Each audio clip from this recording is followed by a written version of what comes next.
Most people see a small 4x4 and assume it's a toy, something built down to a price, something you buy because you can't afford the real thing.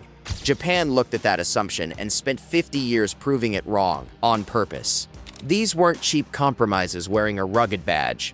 They were engineered like the budget didn't exist, then priced like it barely mattered. Stick around for number 1 because it's a passenger van that Mitsubishi quietly built on rally-winning bones, and once you see what's underneath it, you'll understand exactly why it earned the top spot. 10 vehicles, 1 country, and not a single one of them was built to be good enough. Let's get into it. Why Japan kept building tiny 4x4s. This seriously. To understand why this pattern happened over and over again for decades, it helps to understand the regulatory environment these vehicles were born into. Japan's K-car classification restricted engine size, external dimensions, and power output far more strictly than almost anywhere else in the world, in exchange for lower taxes and easier parking permits in a country where space is genuinely scarce. On paper, that sounds like a recipe for building something cheap and forgettable. In practice, Japanese engineers treated those restrictions as a puzzle rather than a limitation. If you couldn't win on displacement or raw horsepower, you won on chassis geometry,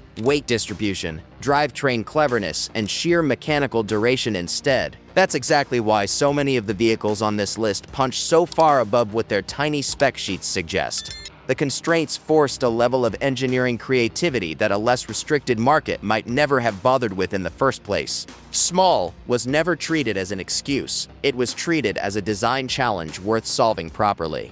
Number 10. Daihatsu Taft.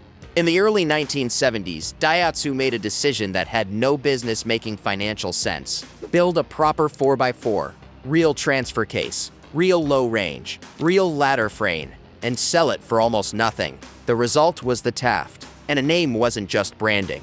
It stood for tough and almighty four-wheel touring vehicle, and unlike most badge slogans, this one turned out to be true. The original launched with a small petrol engine and a genuine 2-speed transfer case, a feature most manufacturers reserved for vehicles costing several times as much. By the late 70s, Daihatsu had grown the lineup with bigger petrol options and even a diesel variant, at a time when a diesel engine in something this small was almost unheard of outside Japan. Ladder frame construction, leaf springs on all 4 corners, solid axles front and rear. Nothing about the underlying architecture was cut down to hit a price point. Toyota noticed too. For a few years in the early 80s, Toyota quietly sold a rebadged version of the Taft under its own name, which tells you everything about how seriously the engineering was taken internally, even if the outside world barely registered it. The Taft eventually gave way to a successor, but its DNA didn't disappear. It became the blueprint for nearly everything on the rest of this list. Have you ever even heard of this one before today? Let me know in the comments. Number 9. Subaru Sambar 4WD van.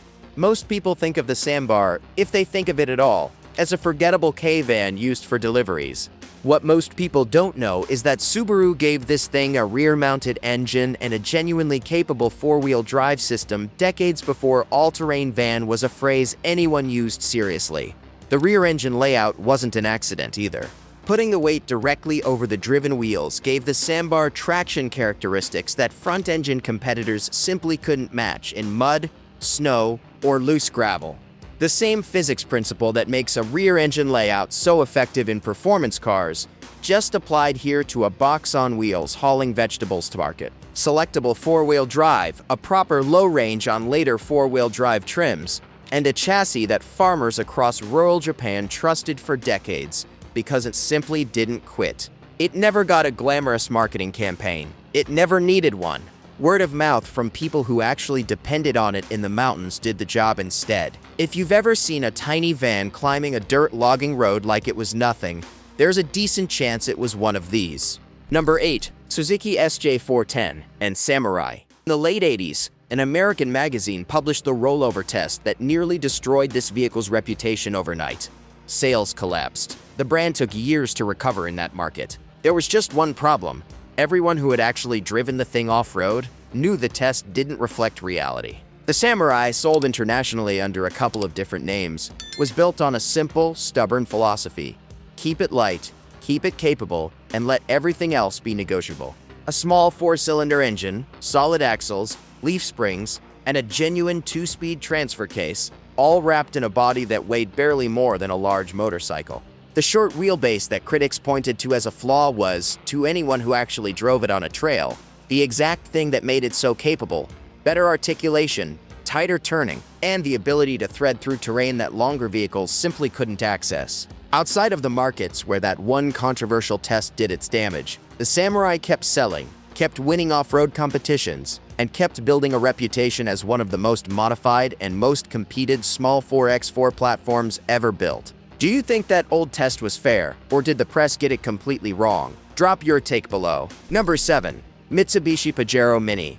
In the mid-90s, Mitsubishi asked a question nobody else in the industry was asking.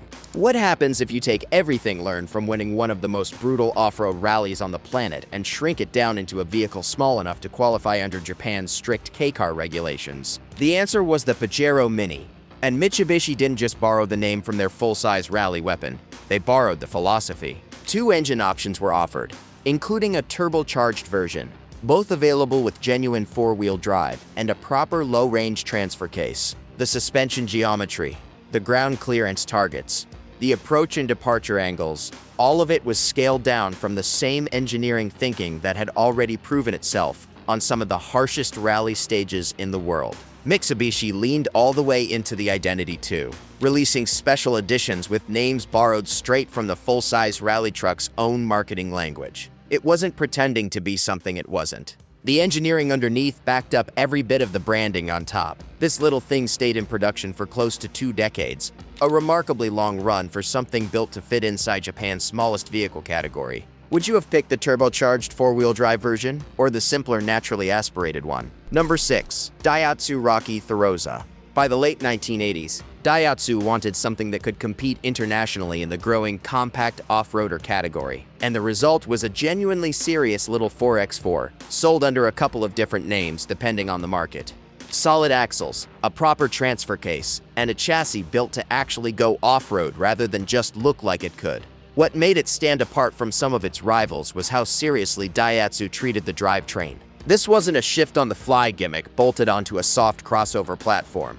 It was a genuine part-time 4-wheel drive system with real low-range gearing, wrapped in a body light enough that the modest engine output never felt like a limitation on the trail. It became a favorite among people who wanted Jimny-level capability with a slightly larger footprint and a bit more cabin space for weekend trips. It never achieved the same lasting fame as some of the other names on this list, but among people who actually used it the way it was designed to be used, it earned a quiet, loyal following that has never fully gone away. Number 5. Suzuki Vitara Escudo Sidekick. By the late 80s, Suzuki had already proven it could build small and serious. So the next move was building something more refined without losing an ounce of genuine capability. The result launched in 1988 under several different names depending on the market, and it immediately reset expectations for what a compact 4x4 could be. Independent front suspension paired with a coil-sprung rear gave it a ride quality its more rugged predecessor couldn't match, while a shift-on-the-fly 4-wheel drive system with locking hubs meant it never sacrificed genuine trail capability to get there. It was sold as a convertible, a hardtop, and eventually a longer 4-door model, and it found its way into partnership deals overseas that put it on dealership lots under entirely different badges. In its very first year on sale in North America, tens of thousands of units moved off dealer lots almost immediately, a clear sign the market understood exactly what had just landed. It was never the most powerful vehicle in its class, and it was never trying to be the most extreme. It was simply the most complete package available, and in a category full of compromises, completeness turned out to be the rarest quality of all. It's been sold under at least 5 different names worldwide. Which one did you grow up knowing it as? Before we get into the final 5, and trust me, the last one on this list is going to change how you think about what a van is even capable of. If this is the kind of forgotten engineering story you actually want more of, go ahead and hit like and subscribe now. New deep dives like this one every single week. Number 4. Subaru Domingo. Nobody asked for a 7-seat rear-engine 4-wheel drive microvan. There was no market research demanding it, no focus group asking for it. Subaru built one anyway, in 1983, and it remains one of the strangest and most quietly impressive decisions in the company's history. Built on a stretched version of Subaru's K-van platform, just large enough to step outside the smallest vehicle classification. It carried a rear-mounted engine driving the rear wheels by default, with four-wheel drive selectable through a button mounted right on the gear stick. Pause on that detail for a second. A four-wheel drive engagement button on a 7-seat family van? In 1983, Subaru wasn't building a basic commuter box with a cosmetic badge. They were building a genuine all-terrain people carrier and making it as simple as possible for an ordinary driver to use. High roofline for headroom, a sliding door for practical loading, and underneath all of that sensible, boring van architecture sat a drivetrain capable of tackling mountain passes and farm tracks that would strand most passenger vehicles twice its size. It stayed in production for around 15 years. Was this Subaru's most overlooked achievement, or just a strange detour nobody quite understood? You decide. Number 3. Honda Acty 4WD. Here's a fact that sounds made up but isn't. The Honda Acty shares its basic engine layout with some of the most exotic supercars ever built. Engine mounted low, between the axles, behind the driver, ahead of the rear wheels, purely for optimal weight distribution and handling balance. Honda used that exact layout on a K-truck built to haul rice sacks and farm equipment. It wasn't an accident or a packaging convenience. Honda's engineers understood that a mid-mounted engine gave the Acty load-independent handling balance that front engine or cab-over rivals in the same class simply couldn't replicate. Four-wheel drive arrived a few years into production alongside disc brakes, upgrades most vehicles at this size and price point wouldn't see for years afterward. Later versions added a proper real-time four-wheel drive system using an active clutch setup rather than a basic part-time lock. And a dedicated off-road variant added a rear differential lock and an ultra-low crawler gear specifically for farmers working steep, difficult terrain. This little truck stayed in production for well over 4 decades. Always mid-engined, always available with genuine four-wheel capability, right up until it became the last remaining K truck on the market still using that layout after its rivals had all switched to simpler front-engine designs. Honda kept building it that way because the engineering was right, and they saw no reason to change something that worked. Did you already know this thing was mid-engined before today, or is this news to you? Number 2. Suzuki Jimny. Some vehicles become icons because they're beautiful, some because they're fast. The Jimny became an icon because it was simply right, and it has stayed right for over 5 decades across 4 completely different generations. It was right when the very first version launched as one of the earliest four-wheel drive K cars to reach mass production. It was right when later generations added proper turbocharged engines, coil spring suspension on all 4 corners, and a genuine dual-range transfer case. And it's still right today, in its current generation, holding on to a ladder frame and solid axles, at a time when almost every competitor in the segment has moved to independent suspension and unibody construction to chase a smoother road ride. That refusal to modernize in the conventional sense isn't nostalgia. It's a deliberate engineering stance. The same old-fashioned choices the rest of the industry walked away from decades ago are exactly what let the Jimny out-articulate, out-crawl, and out-recover vehicles costing many times its price. Land Rover, Toyota, and Jeep have all built small off-road competitors at various points, specifically in response to the Jimny's presence in this market. None of them managed to make it irrelevant. It just kept being right, generation after generation. Is this the greatest small 4x4 ever built, or does number 1 take that title instead? Number 1, Mitsubishi Delica Star Wagon. Nobody expected this either. In the early 80s, Mitsubishi made its Delica passenger van available with four-wheel drive, and it wasn't a marketing stunt or a badge exercise. This was a full-size van, high roof, long wheelbase, built to genuinely carry a family of 8 in comfort across difficult terrain, not just look adventurous doing the school run. Here's the detail that puts this at the very top of the list. The early four-wheel drive Delicas were built on a modified version of the same chassis architecture. Mitsubishi was campaigning in one of the most demanding off-road rally competitions on the planet, the same bones behind a truck that racked up multiple outright rally victories. Mitsubishi didn't design a separate, softer van platform for family buyers. They took the architecture that had already proven itself surviving thousands of brutal desert and mountain kilometers and bolted a passenger van body directly on top of it. Later generations pushed the idea even further, introducing a proper full-time four-wheel drive system with a locking center differential, giving owners permanent all-surface traction with low range available on demand. a genuine 7-seat family van capable of tackling terrain without any preparation or modification at all. It stayed in production for around 2 decades, and the enthusiast following it built up over the years, across Australia, Canada, New Zealand, and beyond, is entirely earned, not inherited. People import them, lift them, and take them onto trails that plenty of purpose-built off-roaders genuinely struggle to complete. It looks like a van. It parks like a van. But underneath it carries the exact same philosophy running through every single vehicle on this list.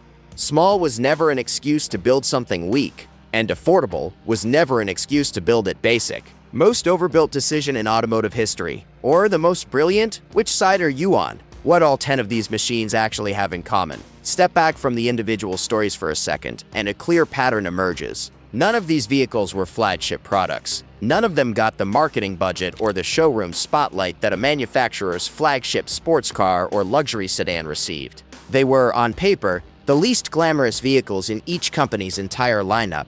Cheap, small, and aimed at farmers, tradespeople, and families who needed something practical rather than impressive. And yet, generation after generation, the engineers assigned to these unglamorous projects kept making the same quiet decision: build it properly. Give it a real transfer case instead of a cosmetic all-wheel drive badge. Give it solid axles and genuine articulation instead of a soft crossover suspension tune.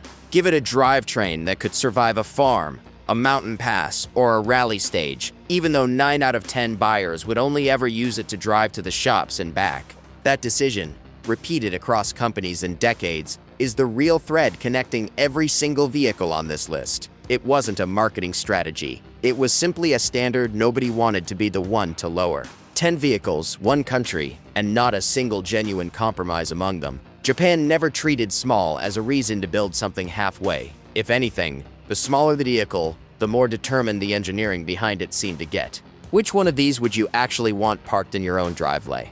Drop it in the comments. I read every single one. If this showed you something you genuinely never heard of before, hit like. It helps more people stumble onto these forgotten machines. Subscribe if you want the next deep dive the moment it drops, and if someone in your life needs to see this list, go ahead and send it to them right now. We'll see you in the next one.